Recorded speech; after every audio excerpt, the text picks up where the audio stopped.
Hey guys, YouTuber Reddit here. Alright, now here I am with another WarGames review. And now, next is going to be a review for the WarGames match from Fall Brawl 1998. So, this WarGames match, this is when they really started to, this is like when they really changed the concept for WarGames. This match, you had like three teams in it, three members. Yeah. For this match, it had the NWO Hollywood, which consisted of Hulk Hogan, Bret Hart, and Stevie Ray. NWO Wolfpac, consisting of Kevin Nash, Sting, and Lex Luger. And Team WCW, which consisted of DDP, Roddy Piper, and the Ultimate Warrior, or the Warrior, as he was known as when he was in the WCW at this time. Yeah, so this had so this was like a three-team War Games match. Yeah, and this one was absolutely horrible. Yeah, I mean, this match this absolutely sucked. I mean, this was even worse than the Fall Brawl 95 match I already talked about. Like, seriously, this was horrible. Like, this match was just like an absolute utter mess. Like, seriously, like, what in the world was WCW thinking here? Like this just totally messed up the concept of war games, and yeah, this match just was an absolute utter mess. I mean, yeah, this match really is just an example of how shitty WCW was getting at this time. I mean, yeah, of course, this was in late 1998. Yeah, and by this point, this was when WCW was really beginning to suck. Yeah, and of course, they would get worse in '99 and 2000. But yeah, this really is just an example of how shitty WCW was really getting at this time. I mean, this match was just absolutely horrible, and it was just an absolute utter mess. Like I said, this match really just ruined the concept of war games. And yeah, and this really was just really like this match really did seem to be the one that really caused the war games to die out. Because I mean, how did he get this freaking bad? Actually, what was WCW thinking with this match? Seriously, I mean, this match was just an absolute utter mess. And yeah, this match was just the match was just a huge it was just a huge mess and clusterfuck. What were they what was the matter with them? Why did they make the match like this? Seriously, the match was just so freaking horrible. So yeah, there were two big problems with this match. Yeah. The first one is that they had this match be consisted of three teams, but yet the stipulation for this match was that the winner would get a title shot against Goldberg at Halloween Havoc the following month. So they treated it like it was every man for himself, which was basically what it was. Just anybody, whoever did actually get the win in this match would get the title shot. So yeah, they were treating this like every man for himself. So why did they even bother actually having teams for this match? Isn't that a little contradictory? You're having teams, yet the winner of the match actually it gets the title shot. So yeah, so it's just really contradictory. I mean, it doesn't even make any sense. Hence to have teams if it's every man for himself. So yeah, so it's they really just didn't know what they were doing with that. Yeah. And the second problem for this match is that in this match there were actually pinfalls in this match. That's a problem right there. But yeah, and and like they like a pinfall could be made scored at any time in the match, and whoever scored the pinfall would be the number one contender for the title at Halloween Havoc. So in essence, like this match could have ended before like all the combatants actually did get into the match, and they still did treat this like WarGames, where it started off with two, and there were still like the periods where like the first one lasts 5 minutes, and then the rest would last two. So yeah, so this match really just could have ended before like all the combatants even got in. Like it even like could have actually ended in the first period. So yeah, so like a yeah, so it really just really does defeat the purpose of like every like yeah, this match really just defeats the purpose of war games. Like it can end before like all the combatants get in. So yeah, so this match really just defeated like the concept of war games, and it really just really defeats the purpose of having like all the combatants in there. Like some like the match like could have even like not featured all the combatants to get involved in the match.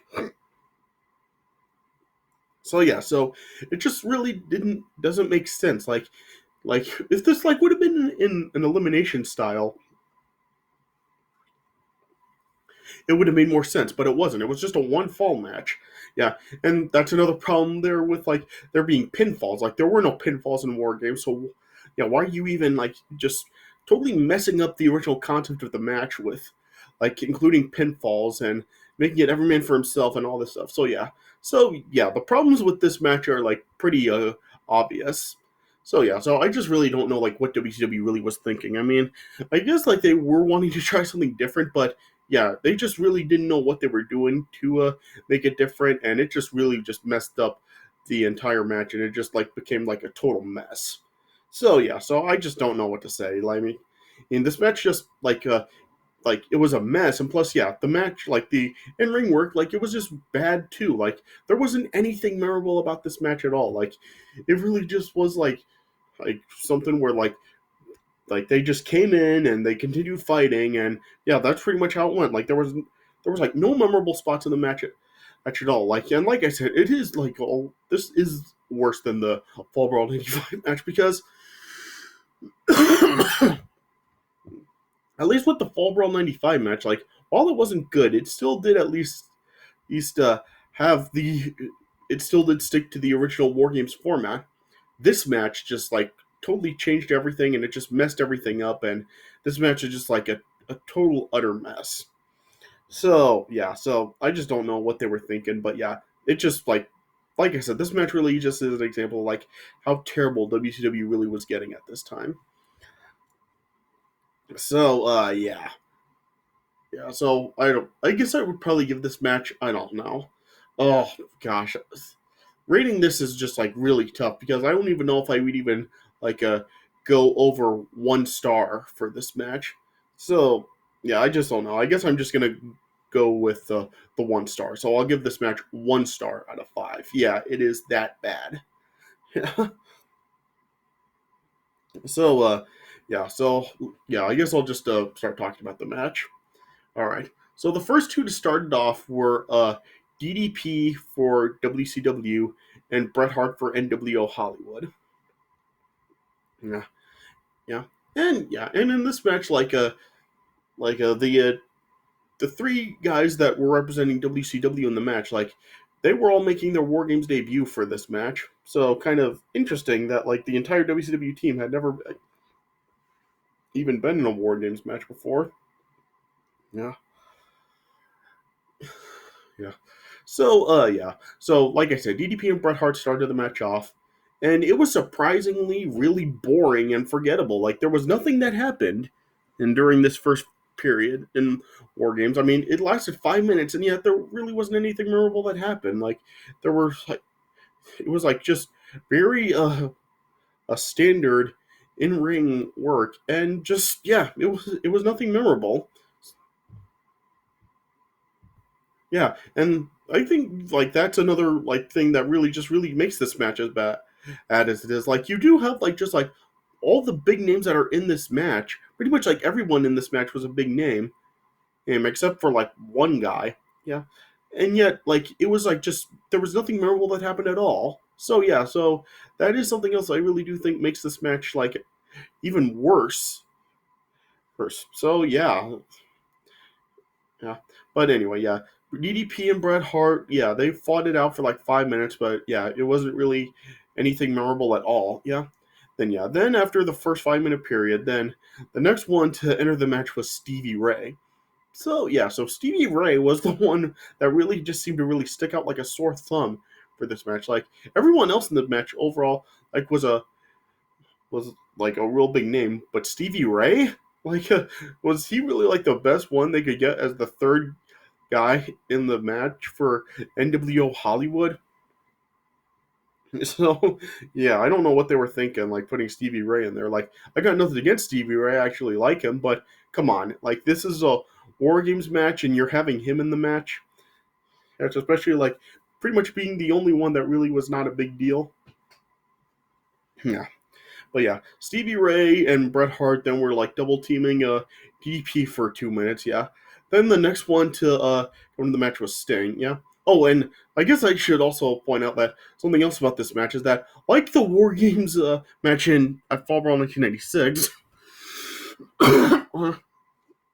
yeah, rather than like every all the combatants like being at ringside like they usually were, like Fall Brawl 96, like all the combatants were just like they all like remained back in the locker room until it was their time to come out. Yeah, and the entries were all like drawn at random, so kind of similar to like a Royal Rumble or Elimination Chamber. Remember, yeah. But yeah, then Sting was the next one to come out for the Wolfpac. And surprisingly, like when Sting came out, once again, nothing memorable at all. Like Sting didn't even like do like what he has done in War Games, where he like jumps from one ring to the other, like he does the singer splash from one ring to another. Yeah, he didn't even do that in this match. Like there was like nothing memorable from Sting, which was like a pretty big disappointment. Yeah. Then next up, Roddy Piper came out. Yeah, and when Roddy Piper came out, like he was just like hitting everyone, including DDP. He like just to like show that it was ever made for himself, and then DDP and Roddy Piper like started going at it a little bit. Yeah, sorry about that. Yeah, DDP and Roddy Piper like went at it for a little bit. Then and the next one to come out was Lex Luger. Yeah. And once again, like when Lex Luger came out, like there was nothing. Like yeah, nothing memorable happened. So yeah, so I just don't know like how WCW could really like make a match like this disappointing. Like you have like all these big names coming in this match, yet they do nothing memorable. Like seriously, like were they even trying to do something good with this match? Like it just seemed like they like thought of it, but they didn't really put any thought into actually like having any big spots in the match. Yeah, I mean, there wasn't even really like any use of the cage in this match. Like there wasn't really like any thing where like someone got thrown to the cage or anything. And there was really no sort of brutality in the match either. So yeah, this match just did nothing. Like it really didn't take advantage of like being in a cage or anything like that. So it's just like yeah. So you can see like they're I just keep saying like more and more things that are wrong with this match. So you can just kind of like see like how bad this match really did turn out. Yeah. Then after this period, then the next one to enter the match was Kevin Nash. Yeah. Yeah. Then when Kevin Nash then got in, like he started to go at it with Stevie Ray a little bit. Yeah. But then Hulk Hogan then came out. Like Hulk Hogan then actually jumped the time and actually got into the cage before it was actually his time to get in. Then Hulk Hogan like grabbed like a slapjack or something. Then he just like knocked absolutely everyone out except for Stevie Ray. It showed that like Hulk Hogan and Stevie Ray were working together, and yeah, they just like Hulk Hogan just like knocked out everybody, including Bret Hart, with with the slapjack, yeah. Then like Hulk Hogan then was just like standing in the cage and just toying around for like the next 2 to 3 minutes. Yeah, he even like had Kevin Nash like in the position to pin him. Like he like gave a leg drop to Kevin Nash, but rather than pinning him, Hulk Hogan was just like standing around town, just like taunting. Then yeah, and then as he was then about to like cover Kevin Nash, then smoke then filled up the rings. Then it showed then uh the Warrior appearing. Yeah, not the Ultimate Warrior, just the Warrior. He then appeared, and then Hulk Hogan then and then uh, struck him down, and then was starting to go after him. But then the uh, the cage filled up with smoke again. Then when it cleared, it showed that the Warrior was gone. Then the Warrior then ran out and ran into the cage and went after Hulk Hogan again. This was still during like the whole Hogan Warrior storyline leading to their match at Halloween Havoc the following month. Warrior then then attacked Hulk Hogan, and then as the Warrior was fighting with Stevie Ray, then the Disciple then ran out and helped and pulled Hulk Hogan out of the cage, and then they just locked the cage to keep Warrior away from Hulk Hogan. Then as Warrior. As Hulk Hogan then was just like walking around the outside of the cage instead of just like hightailing it out of there for some reason. Then eventually, then Warrior was able to kick his way out of the cage by kicking the walls out. Then Hulk Hogan went after. Warrior went after Hulk Hogan and the Disciple. And then, as the security was trying to separate them, then Hulk Hogan and the Disciple were able to escape. Then